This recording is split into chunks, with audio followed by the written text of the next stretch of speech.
காவல்துறை லாக்கப்பில் மரணம் அடைந்தவர்களின் வீடுகளுக்கு செல்லும் நடிகர் விஜய் கவின் போன்று ஆணவ படுகொலை செய்யப்பட்டவர்களின் வீட்டுக்கு செல்லாதது ஏன் என்று விசிக பொதுச் செயலாளர் சிந்தனை செல்வன் கேள்வி எழுப்பியுள்ளார். நாளை தாம் தான் முதல்வர் என முறுக்கிக் கொண்டிருக்கும் தலைவரை பார்த்து கேள்வி கேட்பதாக அவர் கூறினார். படுகொலை செய்யப்பட்ட லாக்கப் என்கிற பெயரில் காவல் படுகொலையான பல நண்பர்களுடைய உறவுகளுக்கு ஆறுதலை தெரிவித்த அன்பு தலைவர்களே, உங்களை பார்த்து நான் கேட்கிறேன்.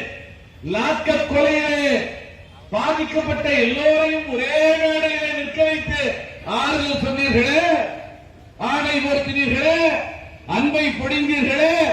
உங்கள் அன்பை நான் சந்தேகப்படவில்லை. வரவேற்க கடமைப்பட்டிருக்கிறேன், வாழ்த்த கடமைப்பட்டிருக்கிறேன்.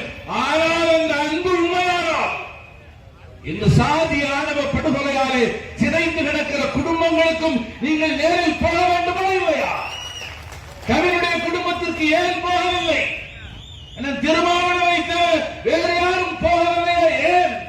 இந்த கேள்வியைத்தான் நாளைக்கு நான் தான் முதல்வர் என முறுக்கிக் கொண்டிருக்கிற தலைவர்களை பார்த்து விடுதலை சிறுத்தைகளின் மேடையில் இருந்தார் எழுப்பப்படுகிறது.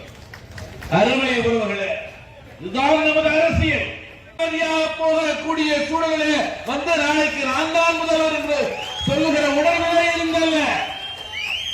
எல்லோரும் அரசியல் அதிகாரத்திற்காக கட்சி நடத்துகிறார்கள் என்று சொன்னால் மானுட சமத்துவத்திற்காக தன்மானத்திற்காக ஒரு கட்சியை நடத்துகிறார் எழுச்சி தமிழர் மரியாதைக்குரிய தலைவர் திருமாவளவன்.